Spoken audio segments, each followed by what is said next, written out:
Oregon adds another defensive back from the portal. This time it's Brandon Johnson from Duke. They might not be done going after DBs in the portal either. Here we go.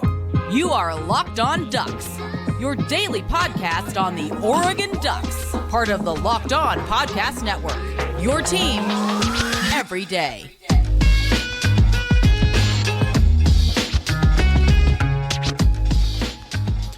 Yes, it is that time once again for Locked On Ducks. I'm your host, Spencer McLaughlin. Thank you so much for making this your first listen or your first view of the day. Part of the Locked On Podcast Network, your team every day, and your number one source to stay up to date with the Ducks. Today's episode is brought to you by FanDuel. Make every moment more. Right now, new customers get $150 in bonus bets guaranteed when you place a $5 bet. Visit FanDuel.com/lockedon to get yourself started. So, we'll talk about Oregon's latest addition to the secondary via the transfer portal and a move that they could still make. But Brandon Johnson comes over from the Blue Devils of Duke. I feel like Oregon doesn't get a lot of commits out of the ACC, but they've got one here. This is a guy who was a 2021 high school recruit, so he's got 3 years of eligibility that he has used, and I believe one remaining. He was a 3-star recruit in the 2021 class, 5'10", 170 pounds. Interestingly enough, he was a wide receiver coming out of high school. They liked what they saw from him on the defensive side, and he's made the switch. Last guy to do that for the Ducks, Brian Addison, was a wide receiver, made the switch to play safety, had a good couple of seasons back there for Oregon's defense.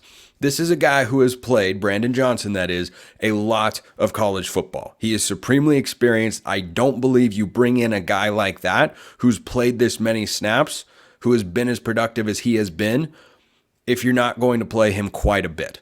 So he played 745 snaps this year. That's a lot. That is a lot. Now, his PFF grade would tell you, oh, he wasn't anything special. He's got a 66.8 overall grade. His coverage grade is just a shade under 70.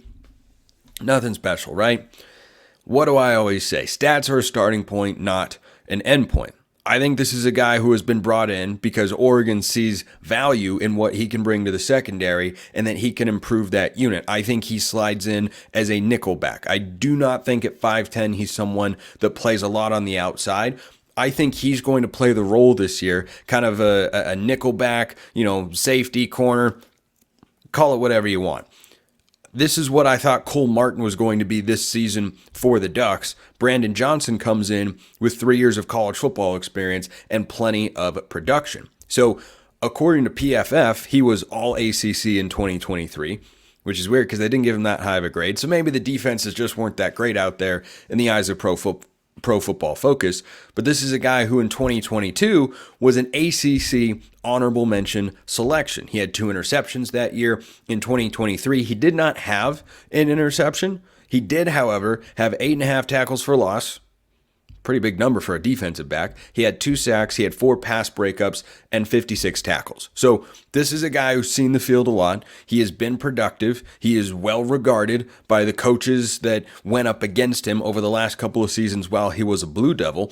This is a nice recruiting poll for Oregon, and it's just another example of Lanning and then that staff just doing a great job addressing needs via the transfer portal and building up the roster to be even better potentially next year. There are definitely some losses that are hard to replace on both sides of the ball for the Ducks, but they're bringing in experienced, talented guys who are wanted elsewhere. So this is a guy who was crystal balled on 24/7 Sports to Texas A&M. Why? Because Mike Elko has been his coach for the last 2 years. Mike Elko is now the head coach at Texas A&M.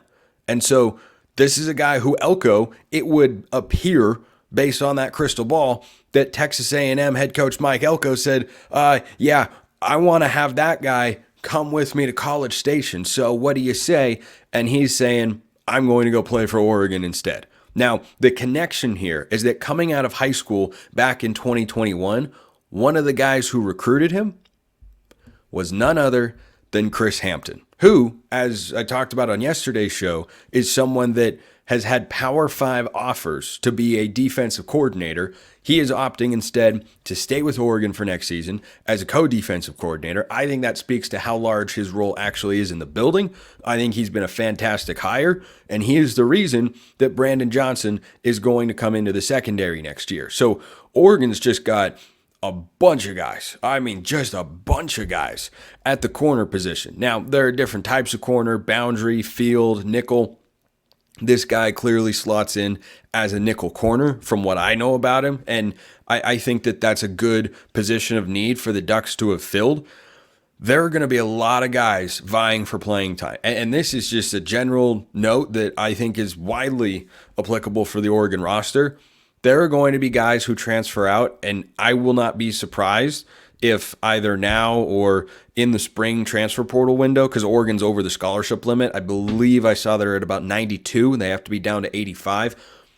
I won't be surprised if there's a guy that transfers out that kind of has a Cole Martin, Dante Dowdell feel to it, where it's someone who was a 4-star recruit, promising player, seen him a little bit, could be a great player one day, but isn't going to crack the depth chart this year, and so he decides to go elsewhere. Do not be surprised if that happens. Now, one question that I got about this particular move was, does this mean that Oregon is not going to go after Jabbar Muahmmad, who's the Washington corner and a really, really good player? My answer to that is a definitive and decisive no. Jabbar Muahmmad does not have to be off Oregon's radar just because they brought in a nickel corner here. So Muahmmad is an outside corner, whereas I think Johnson is someone who projects more as an inside corner sort of guy. And, he can play, maybe they put him at safety. I don't know. But I think that Jabbar Muahmmad, regardless of how many guys they have in that room right now in the defensive backfield, which is a lot, they have a lot of guys in there to be sure. If Muahmmad were to come to Oregon, he would be the best cover guy on the roster that I have seen. Granted, I haven't watched a lot of Cam Alexander from UCLA. I can't say I've seen a ton of Brandon Johnson of Duke. We don't really know what Sione Laulea coming from the JUCO ranks will be. The only guys we know are Dante Manning, Jaleel Florence, Nico Reed. Those are the guys we've seen play actual consistent snaps, and I think those guys all do nice things. I think Florence is the best of that bunch. And I think that going into next year, if Muahmmad were on the roster, he'd be the best cover guy, even better than Florence, who I think is really good and I've been high on for the last couple of seasons. So I think what it does mean from a defensive back standpoint, and this has also been reported that it wasn't going to happen anyway, that Caleb Downs, don't get any hopes up about that, the Alabama safety. He's going to go either to Georgia or Ohio State is what it looks like. I don't think Downs is in the picture for the Ducks. I do think Muahmmad could be, because what this staff has shown is a propensity and a willingness to go out and get a guy who they feel makes their team better. And they will say, loyalty be damned. And this guy was in line to play more. Well, that guy's better. That guy's more ready. That guy's more prepared. And maybe, just maybe, I made that Cole Martin comparison earlier. This is theoretical on my part, but I'd say fairly reasonable. Maybe that's one of the reasons that Cole Martin decided to go to Arizona State instead, because he knew Oregon was going to look for a transfer at this spot. And Brandon Johnson is that sort of guy. And who are you going to play? The true sophomore who, shows a great deal of promise, but, hasn't played a starter's role before, or a guy who's been all ACC honorable mention and played as a starter for each of the last 2 years and recorded over 700 snaps in 2023. That's not that much of a conversation. So I think that this is a move where the Ducks look at their secondary and say, we feel like we can get better, and they feel like they have done that. The competition on the back end of this defense is going to be fierce. It's going to be fierce everywhere that you look. I mean, outside corner, or field corner, boundary corner, nickel corner, safety spots. There are a lot of guys that are going to be vying for playing time, and I think that's where you're going to see some transfers because Oregon is over the limit. There have been some departures like Jake Shipley from the defensive line group and whatnot, but I think that Oregon is in a good place across the board with their roster. I think you could see, maybe a couple guys out of the receiver room. You could see some DBs decide to transfer. It's hard to know. It's hard to know, and I'm not going to get into the game of predicting who I think is going to transfer from Oregon because it'd be a pretty big crapshoot. But there will be more departures, and I think some will get the attention of Oregon fans. So I saw a video that got my attention that we just absolutely positively have to break down because it's so fantastic. eBay Motors, also fantastic because passion, drive, and patience, what brings home the winning trophy is also what keeps your ride or die alive. eBay Motors has everything you need to maintain your vehicle and level it up to peak performance. From superchargers, roof racks, exhaust kits, LED headlights, and more, whether you're into speed, power, or style, eBay Motors has got you covered. With over 122 million parts for your number one ride or die, you'll always find exactly what you're looking for. And with eBay Guaranteed Fit, your part is guaranteed to fit your ride every time or your money back. Because with eBay Motors, you're burning rubber, not cash. With all the parts you need at the prices you want, it's easy to turn your car into the MVP and bring home that win. Keep your ride or die alive at ebaymotors.com. eBay Guaranteed Fit, only available to U.S. customers, eligible items only, exclusions apply. And today's episode of Locked On Ducks is also brought to you by LinkedIn Jobs. At the start of the new year, every small business owner is asking themselves the same question. What's the one move I can make that'll take my business to the next level in 2024? Dan Lanning is asking that question, it seems, every single day. What's a move that we can make that's going to take our team to the next level? Win a conference championship, make the playoff, compete for a national championship, not just have the ability to do so. Well, LinkedIn Jobs knows that your success all depends on the team you surround yourself with, kind of like Dan Lanning. That's why LinkedIn Jobs has the tools to create has created the right tools to help find the professionals for your team faster and for free that best fit the job you're looking to fill. LinkedIn isn't just another job board. It's a vast network of more than a billion, that's billion with a B, professionals, which makes it the best place to hire, and small businesses rate it number one in delivering quality hires. Post your job for free at linkedin.com/lockedoncollege. That's linkedin.com/lockedoncollege to post your job for free. Terms and conditions apply.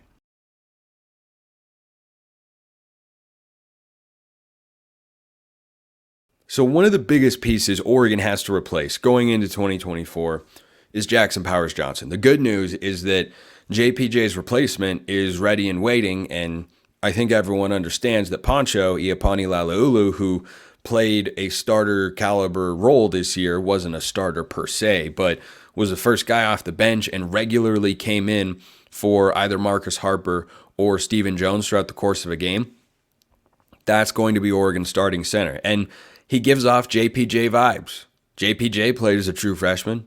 He moved around a little bit position-wise. Then he slid over to center, All-American, Remington Award winner. I'm not promising that for Poncho, but that's what I wanted to talk about. Is Jackson Powers Johnson, the Oregon media team, the social team, man, they are among the best of the best in the entire country. I can't say I follow every other social media department. There are some great ones out there. But man, Oregon feels like they're top 5 in the country.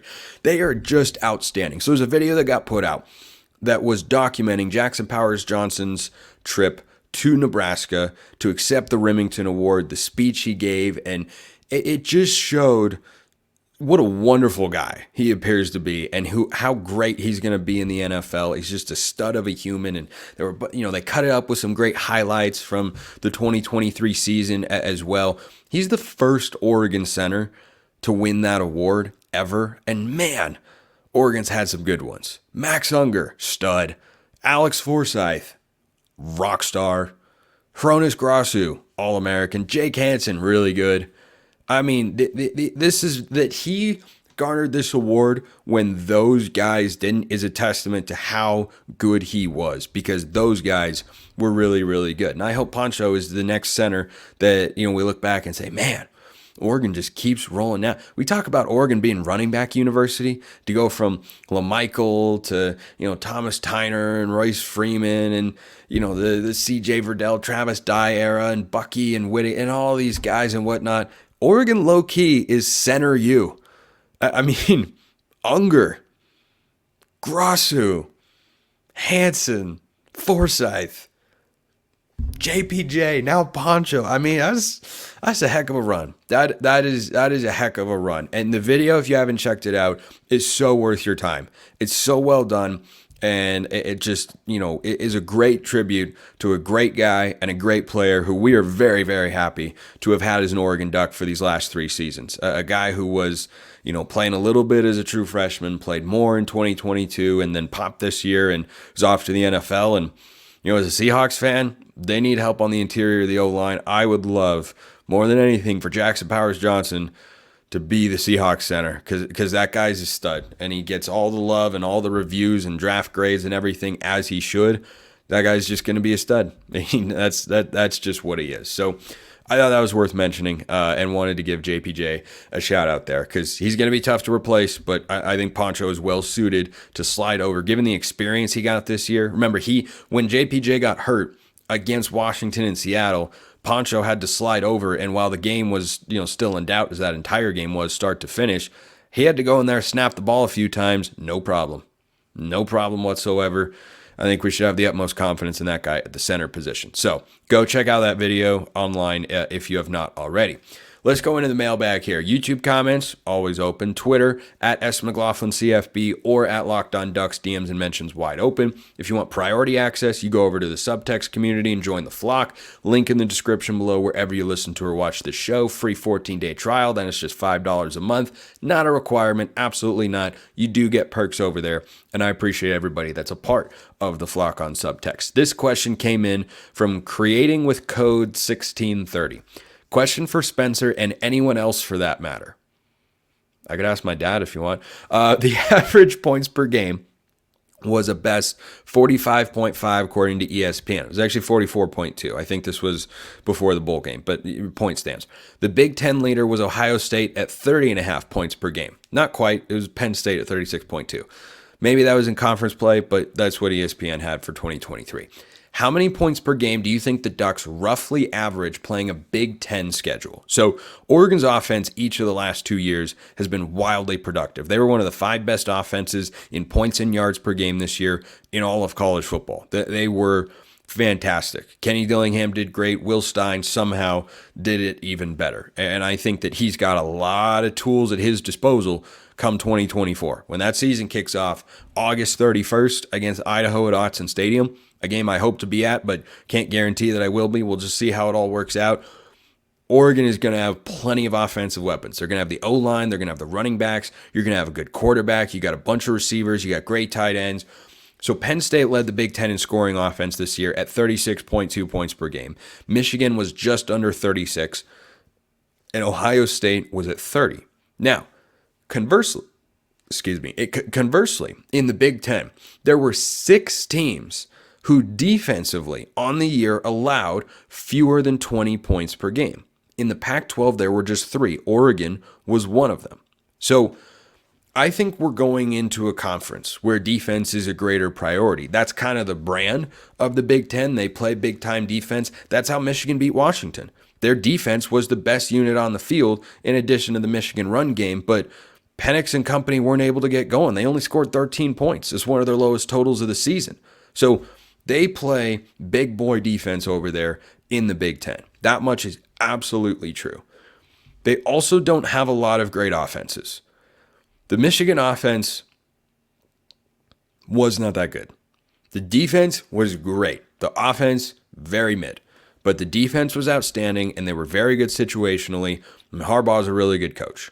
So I was never that impressed with their offense. And I think when you watch the way they played against Washington, once you took away the explosive runs, which was, Washington just having horrible game planning and a gap discipline and tackling, once that was taken away, the Michigan offense didn't really move the ball. And that Washington defense, it's okay. It's not terrible, but it's certainly not that good either. So in 2023, I have no idea what it's going to look like in 2024 because they don't have a roster at the moment. So I think that for the Ducks, looking at, 44.2 points per game, it probably won't be that high. It probably will not be that high. They'll, pad the numbers a little bit against Idaho and put up a bunch of big stats there. And I understand that, the Portland State 81-point outburst is factoring into 44 points per game. Still, I fully expect Oregon they should be over 35. It should not be a drop-off, without Bo Nix and Troy Franklin and Bucky Irving, but replacing them with really good running backs that were already on the roster, and Dylan Gabriel and Evan Stewart, and the offensive line Oregon's got, you're going to a better defensive conference. So maybe that average comes down under 40 points per game. I could see that. In no way should this be some big, massive drop-off or anything like that. Oregon should still be able to score 35 to 40 points a game. There are still rebuilding teams that do not play that much defense because they're just not that good. There are teams that play great defense, like Iowa, who Oregon doesn't play. So I think that for the Ducks, they're going to be able to continue to score. It may come down a hair, but I think they've got a chance to be the best overall offense in the Big Ten next year. I really believe that. I think Ohio State will be really good. I think Oregon will be really good. I think Penn State will be better, but their offense is in big games. And I think Michigan's probably a team that's taken a step back. So one more thing, one more matter of business, big time business to get to before we wrap up today's show with a couple of really fun questions. First order of business before we get there is FanDuel. The NFL regular season has wrapped up, but there's still time to get in on the action with FanDuel. That's America's #1 sportsbook. Right now, new customers get $150 in bonus bets guaranteed when you place a $5 bet. That's $150 in bonus bets, whether you win or lose.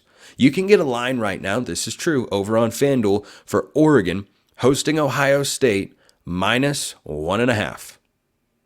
Not too shabby. As a reference point for how Vegas currently feels about the Ducks, Ohio State hosting Michigan -6, Michigan at Washington -11.5. I'll just let that hang out there. The app is super easy to use, and there are a bunch of different ways to bet, like live same-game parlays, find bets in the new Explore tab, make a parlay in the Parlay Hub, the best way to find popular parlays. Do all that and more. Visit FanDuel.com/lockedon. Make your first bet a layup. That's FanDuel.com/lockedon. FanDuel, official partner of the NFL.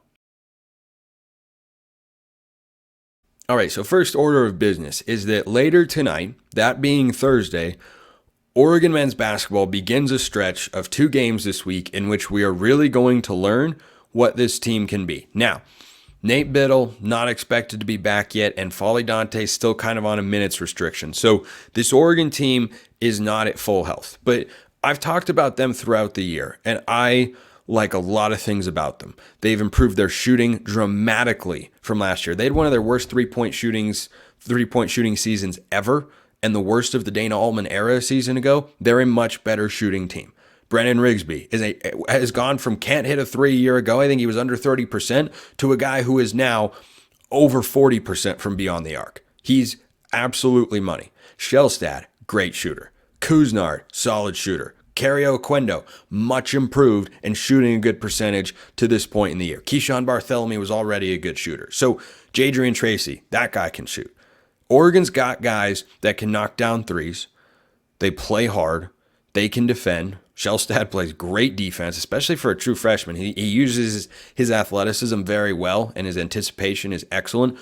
The key is how much N'Faly Dante is able to play, because I think once he is there, this will be a good defensive team. They are not yet. They are being carried by their offense, which has not historically been the Dana Altman way. Dana Altman teams have always been very good defensively. You think about a team with Jordan Bell and Chris Boucher. You think about the team with Kenny Wooten, and they would win at the defensive end. Like that Kenny Wooten team, they beat Wisconsin. I think the final score was like 72-52. Holding a team under 60 points, a 5 seed, Wisconsin in the NCAA tournament, that's the sort of thing that Dana Altman teams have done. This one's different. They won a shootout last time against Cal, who's not that good, but they were struggling to get stops. So I think that for the Ducks, getting N'Faly Dante back is going to be, a work in progress, and cross our fingers that he stays healthy. But it starts tonight at Colorado, and then the Ducks are at Utah on Saturday in Salt Lake City. Those are going to be tough places to play because those are good teams. And Colorado especially is going to be a great environment, and I think Utah will be as well at the John M. Huntsman Center. So if Oregon wins one of these games, I am content. I am not looking for a sweep here. A sweep would raise my expectations even higher because these are just tough games to win. Oregon's sitting at 13-3 right now. They are, according to Joe Lunardi, squarely inside the field of 68. Right now he's got him projected as a 10 seed. That's going to fluctuate a lot. Oregon is not a lock to make the tournament. They still have a ways to go to solidify themselves, but they are in a good position right now. What they need are quality wins. And winning at Colorado or at Utah especially Colorado right now is a first 4 out team, according to Lenardi. Utah is currently projected as like a 7 or an 8 seed. If you win that game on the road, that bolsters Oregon's resume significantly. And this is the dance that the Ducks once again are going to be playing as they have the last 2 years. I like this team more than the last two, especially once they get healthy. But they can shoot. They've got great guard play. They've got great depth. They've got a clear number one in Jackson Shelstad. Kwame Evans Jr. has come along in a big way. This is a big game tonight. Big game tonight. If the Ducks don't get this one, you got to have one against Utah. When you play good teams on the road, you got to be able to get splits. That's what tournament teams do. Find a way. Doesn't matter how it looks. I don't care how much you win by. I don't care if, like against Cal at home, ugly first half, trailed by as many as 18. They came back and won. That's what matters. That's all anyone's going to remember. In basketball, less so than football, the margin of victory is important. So it matters. It can. But really, it's about getting the win. It's really about getting the win. It's not like Florida State in college football, where FSU goes out and plays Florida, who's not actually a bowl team this season, and they've got their backup quarterback, and they scrape by like 26-17 or something like that. Or they beat Florida, or they beat Louisville. They hardly beat Louisville. It's like, okay, so yeah, you won, but it's clear you're not as good. Basketball's not like that. There are too many games. So margin of victory can come into play, but mostly when you're playing on the road, just go get wins. Just go get wins. This is a tough stretch of games coming up for the Ducks. I want to double check something real quick as I'm recording the show. I believe next week, Oregon's got the Arizona schools at home, and I am correct. So ASU has had some really good moments. They've had some really down moments. But then Arizona next Saturday. That would be Oregon's best win of the year. But right now, focus is on Colorado, getting to Boulder, getting out with a win. That'd be really, really nice. But just get one. 2, outstanding. If Oregon wins 2 games, they'll probably be in the top 25 come Monday. But if they win just one of these games, they will hold steady as a team that'll be projected inside the field of 68, which is what they need to do. Let's wrap up with a couple of fun questions here. This one came in asking me to assign a movie to each of Oregon's big 3 coaches. Now, the question did not specify who Oregon's big 3 coaches are, so I'm taking the liberty of presuming whom you are talking about. I'm assuming, even though he would be credited with a lot of what Oregon has got today, Rich Brooks is not one of those coaches because it was a different era of football. I presume the big 3 Oregon coaches to be Mike Bellotti, Chip Kelly, Dan Lanning. Mike Bellotti laid the foundation. Chip Kelly brought us to the national stage. Dan Lanning is a guy who I think can win a national championship. That's where I went. So Mike Bellotti, since he's the guy who laid the foundation for everything else, he's got to be Batman Begins, obviously. First movie of the greatest superhero trilogy we have ever seen. Chip Kelly is Moneyball. Chip Kelly is Moneyball because he was doing it his way. And suddenly everybody looked up at Eugene and said, we need to be like that. We need to have uniforms. We got to have facilities. We got to be able to show kids these amazing visits. And we got to go without a huddle. And we got to play fast. Now everybody does that stuff. And Dan Lanning, well, he's a guy that's trying to be just the best you can possibly be. Just go out there, be a stud. Look kind of good while you're doing it. And Dan Lanning, boy, he looks good. He looks good as a head coach right now because he's bringing in a bunch of talent. He's got a lot of momentum. He turned down Alabama. That's got to give you a swagger and an edge. That's why he is Top Gun Maverick. Finally, this from Beginner Catholic. I told you these were fun questions to end the show, which I'm always here for. By the way, there are a couple questions in the mailbag that I'm going to let some news play out potentially throughout the weekend, specifically Jabbar Muahmmad, who has taken visits to Alabama and Texas, but could still be considering Oregon. We'll see how that goes. There are questions about the secondary. Yeah, we're going to get to those next week, so fear not if you're one of the people, you know who you are, who have sent those in. This from Beginner Catholic, question for the pod. If you were asked to play a Star Wars character, who would it be and why? And also, who would you have as your arch nemesis? My arch nemesis. Well, let's come back to the arch nemesis, and let's start with if I were asked to play a Star Wars character, who would it be? I presume this is if I were acting and I could be a Star Wars character, who would it be? Now, every single friend and certain family members in my life would like me to say Yoda because he is short. I'm saying Yoda because he's wise. He also happens to be short, and it works. And it can be fun, but I don't know if I can be hateful enough to be Anakin Skywalker and whatnot. But I'd go with Yoda because he is wise, and that's what I try to be. I try to be a spreader of wisdom rather than the opposite. Who would you have as your arch nemesis? Well, that means I have to figure out who my Palpatine is. Like it would have to be Palpatine at that point, right? Because that's kind of Yoda's arch nemesis in there. I assume that's the spirit of the question. If it's not, we might be talking about Star Wars on another episode of the Mailbag. Appreciate everyone listening. I'll see you next time. Like and subscribe if you have not already. Have a wonderful rest of your day, and go Ducks.